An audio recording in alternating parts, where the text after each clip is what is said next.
Hello grade 8s and welcome back to WorksheetCloud.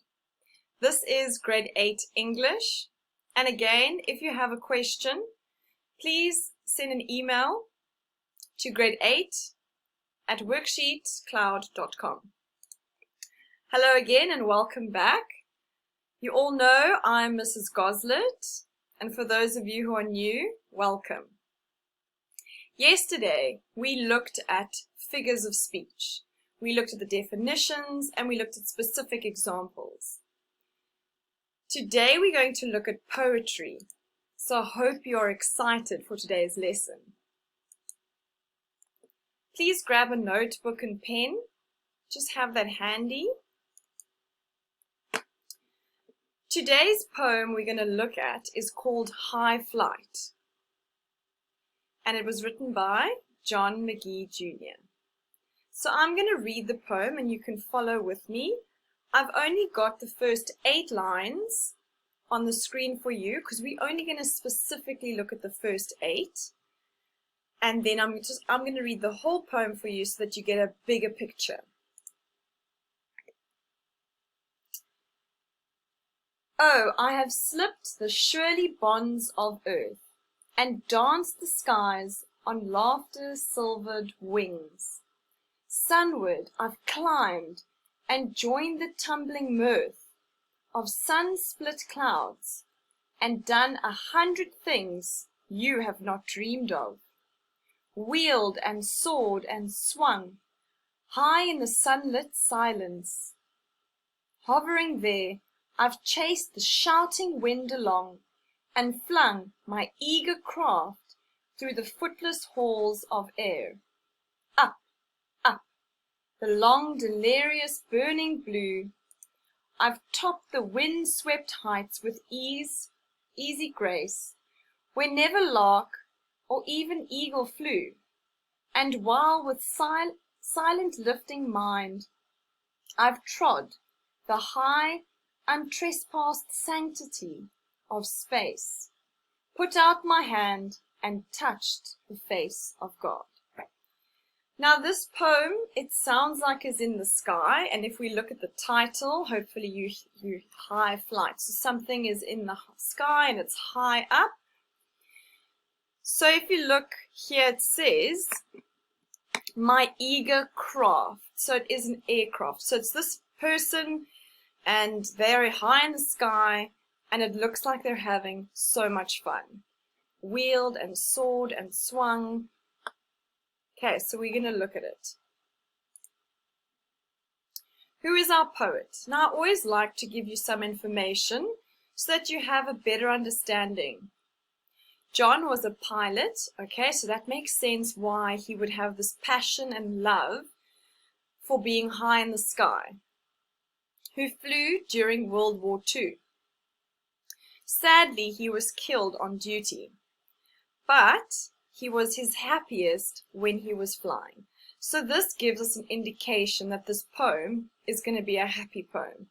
He's going to talk about, well, we've read it, so we know. He talks about how he thoroughly enjoys flying high in the sky.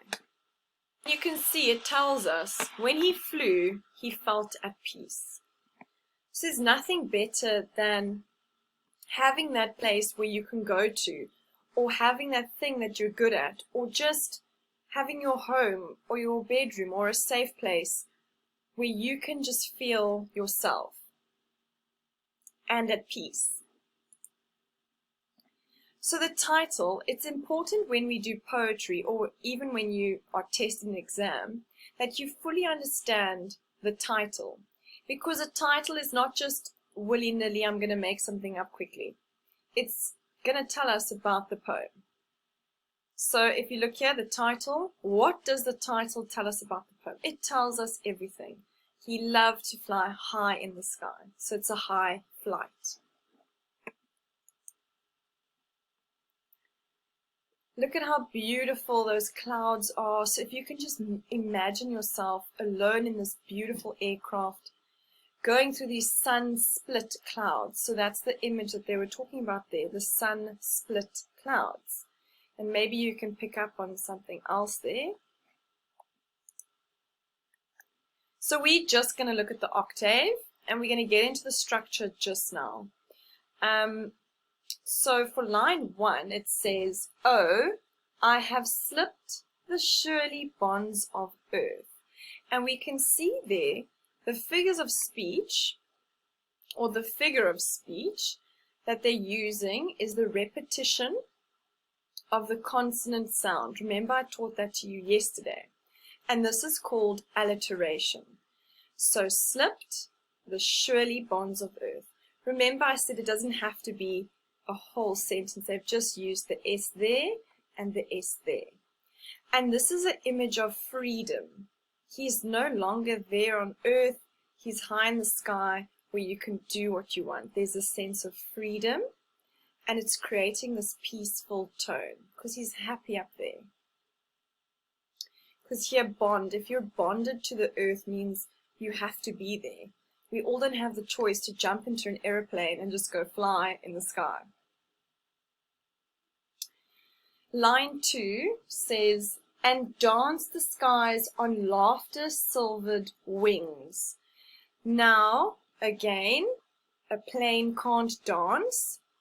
So remember I told you about, I think I said the sun was smiling, or the ocean, the waves are waving. Okay, it's giving that object a human quality.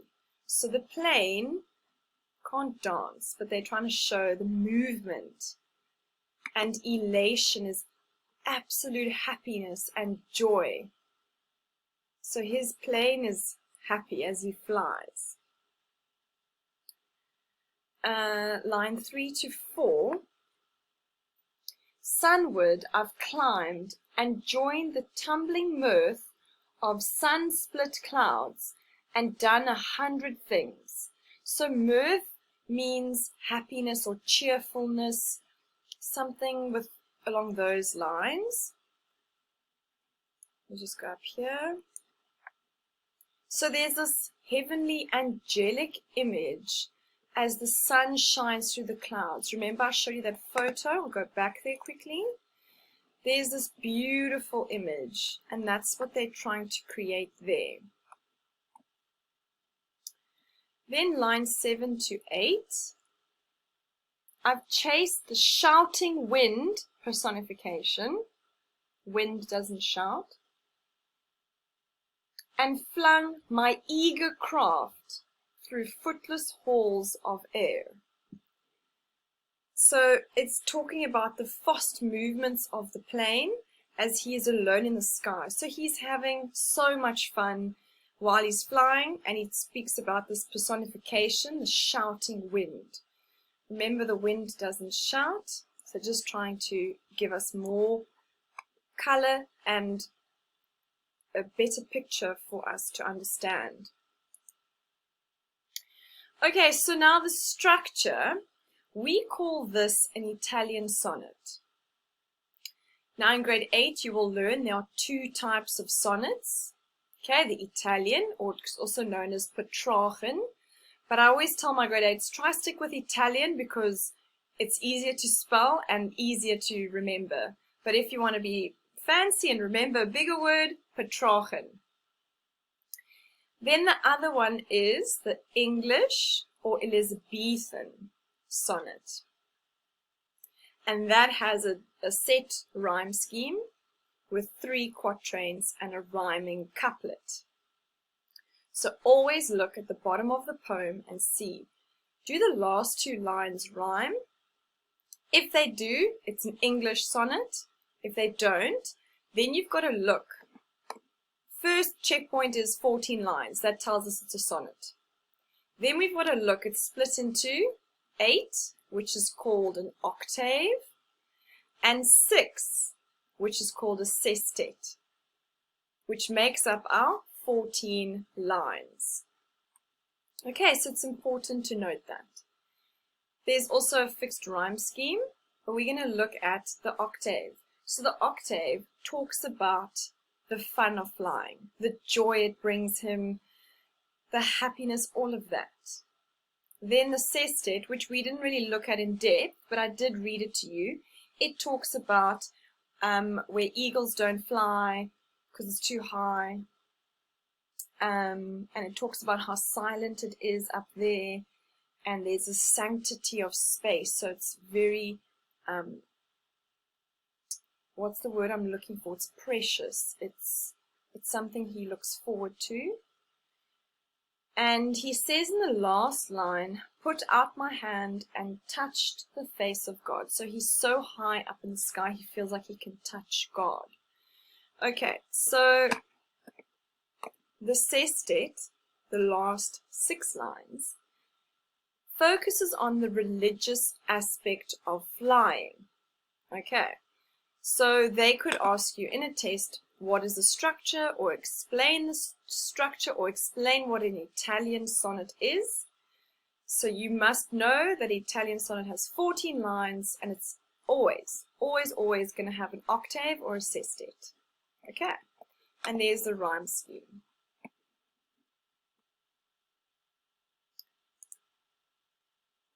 Then the tone and the mood. So when I looked at who the author or the poet was, we spoke about how he loved flying.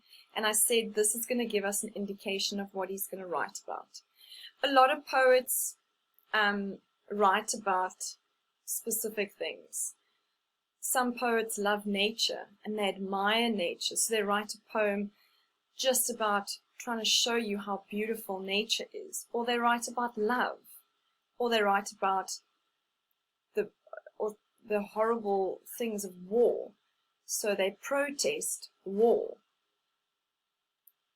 So this poem in particular, the tone in the octave, so that's the first 8 lines, he's very proud and he's very passionate about his flying.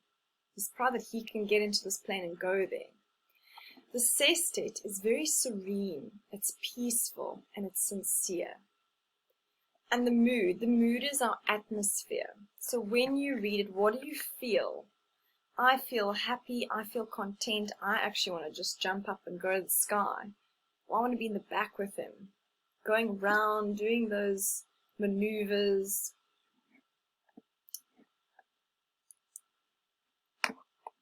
Then the theme of the poem. Now, if you can understand a theme of the poem, then you'll understand the overall message the poet's trying to do. So, if you think about the poem, I know it's up here, but the main thing, or the main message, let's rather refer, is the sense of freedom. He's alone up in the sky, there's no one there. He's escaping from the world, or the problems, and he is his happiest when he is flying, or when he's high in the sky. So we've got here the feeling of freedom, the beauty of flying, and escapism. So remember I said he escapes from the earth, he escapes from responsibility, or whatever we want to escape from, and he just has fun and he can go be himself, and it's very peaceful there for him. Okay, just ignore that. We're going to move on. I explained it all. This is going to be fun, so I'm going to try and use some figures. Well, going to identify some figures of speech, so you can grab that pen and that paper. You can pause the screen. I know I've underlined it and I've bolded it, so you must identify what figures of speech they're using. So this is a song by Demi Lovato, and it's called Skyscraper. And it goes, you can break everything I am. You can break everything I have, like I'm made of glass, like I'm made of paper. Go on and try to tear me down. I will be, yeah, whatever. So that is pretty much the song, and if you look at it, skies are crying. Did you get personification? Hopefully. Because the skies can't cry. Rain can come down, water can come from the sky. That's meaning they're crying, giving it a human quality. Then it says, you can break everything I am, like I'm made of glass. Now, let me just move myself up. If you're made of glass, okay, you drop glass, it breaks easily. So you're maybe weak or vulnerable. There, I've got it here. And so she's comparing herself to glass and a piece of paper to show her vulnerability. Okay, paper can tear quite easily. Now, this is something I didn't teach you in yesterday's lesson. I taught you about a metaphor. So a metaphor, you compare, he is a Bill Gates. So you're saying he's rich. It's a direct comparison. So there's no like or as. In this song,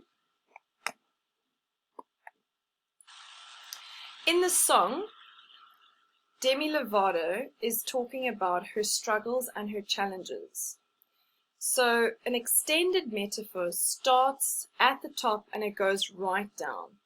And here I've got it at the bottom. So she compares her whole struggle and overcoming it. She's going to rise.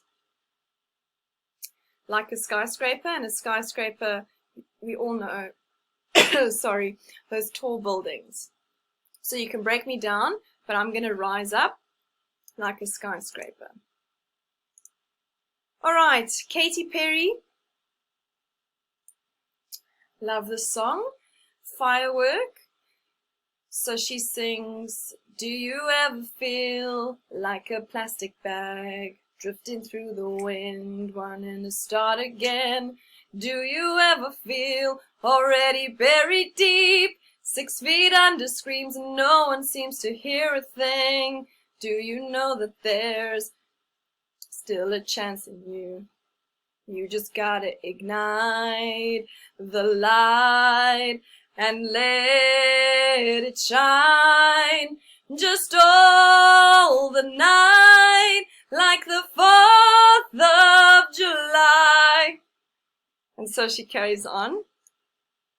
And her whole main message of the song is to emphasize that we can just show, let our colors show, be a firework. So if you look at this, it's bright, it's out there, it's beautiful.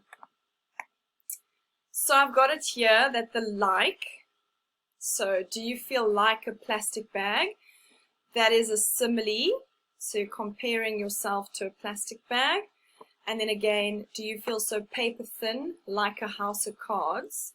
So if you stack, I don't know if you ever played it, you stack like a house of cards, and if somebody blows it or even just a little bit of wind, it will fall down. It's very challenging. Takes a lot of patience.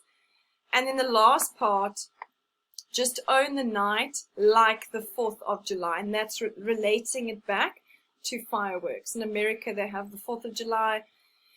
They go wild. So the simile there about the plastic bag, we can store things, or perhaps, you know, it's just covering our garbage, or that's more American, our dustbin. Okay, so she's saying maybe you feel vulnerable, maybe you're carrying a lot of weight, maybe you're just a bin and people are throwing stuff into you. Then also, do you ever feel paper thin? So you're just not strong, you're weak. Okay, so why do I have a metaphor here? Weak-minded persons to thin paper. Oh, okay, so these are two separate. My bad. So do you ever feel so paper thin? So here there's no like or as, but this is another line and it carries on about the house of cards. So this is a metaphor and this is a simile, and again our last one is a simile. So her song uses a lot of similes. Okay, I won't sing this one. I'll spare you. Delicate by Taylor Swift, and she talks about 3rd floor on the west side, me and you. Handsome, you're a mansion with a view. You guys can sing this one for me, I think.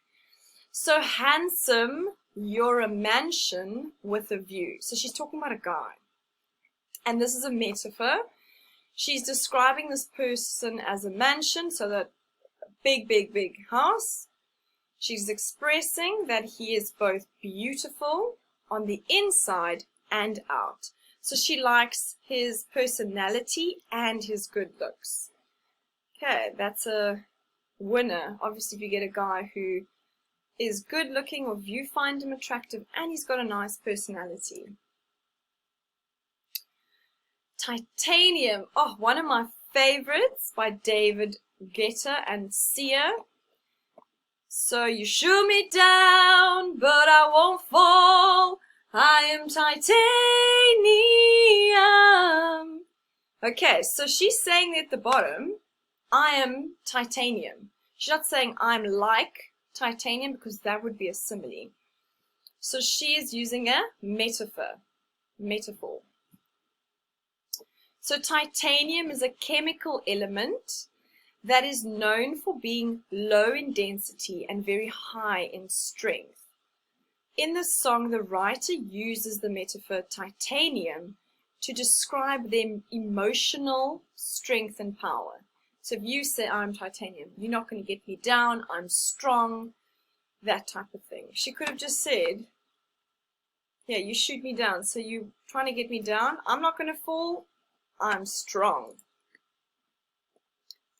Okay, sorry about this one, guys. I love Titanic. It's a classic.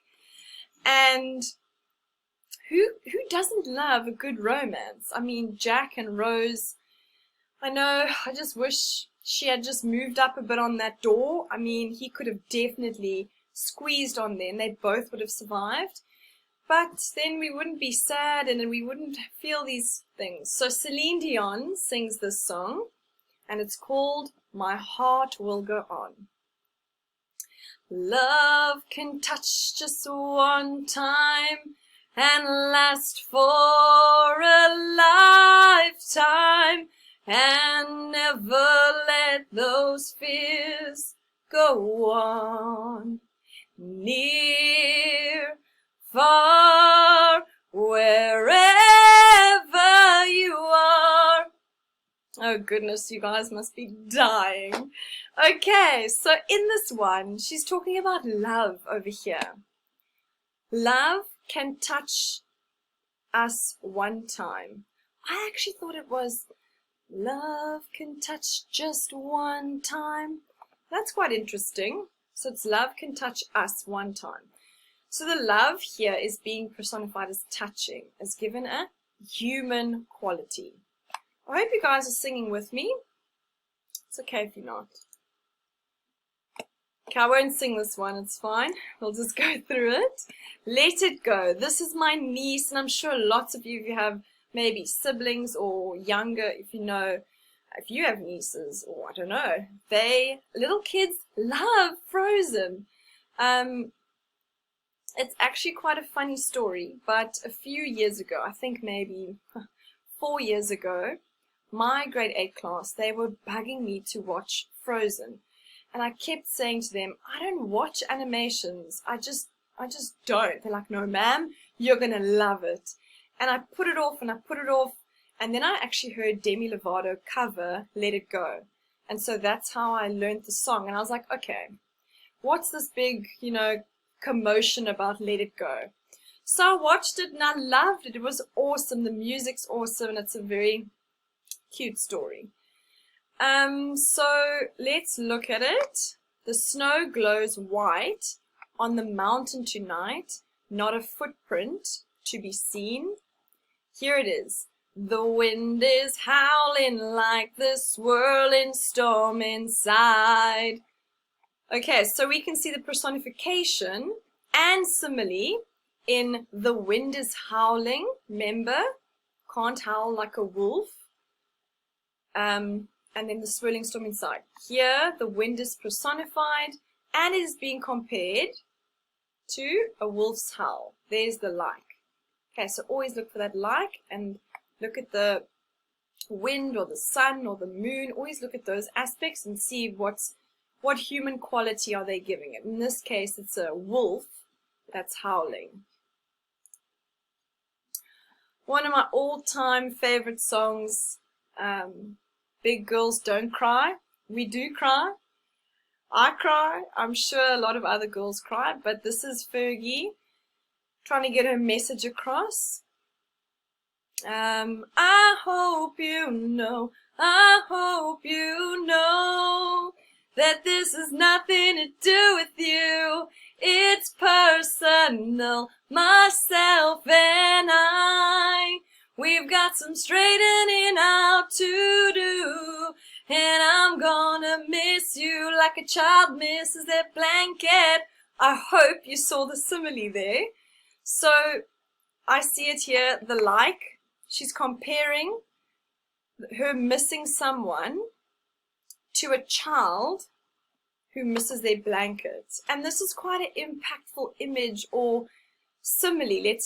Simile, because if you think back to what you loved, maybe it was a little teddy bear or a toy or anything. I'm trying to think blanket also, I mean, a blanket is quite common. But I absolutely loved, it's going to sound strange, soft t-shirts. And so I'm talking about when I was really, really little. I don't even know, I just remember touching that fabric and just feeling a sense of comfort and sucking my thumb. I know, but I'm sure when you were younger you had something. So that just made you feel that you could sleep better, or maybe ask your parents. Maybe your parents know what you loved and wouldn't leave the house without, or yeah. Okay, so this is our last one. You all must know the song Happy, 'cause I'm happy, clap along if you feel like So Pharrell Williams sang that song, and we're going to look at the metaphor here. I'm a hot air balloon. So remember our example, I am Bill Gates. That's comparing me to being wealthy. Now you're comparing yourself to a hot air balloon. What does that mean? That could go to space. So the metaphor here is talking about this positivity and emotional elation. By saying that he is a hot air balloon, that he could go into space, he probably means he's emotionally happy and he feels like floating. Okay, and that's maybe hot air balloon, excited to go to space. It's a different, exciting, happy feeling. Right, before you go, I hope you enjoyed it. There are activities to do after this. And again, if you have any questions, please go to grade 8 at WorksheetCloud.com. We always do a little bit of motivation. So today, do more of what makes you happy. And that ties in with our last song, which was Happy. So I really hope that you do something which makes you happy today.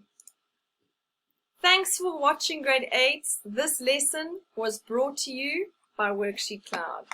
I'll see you tomorrow. Bye.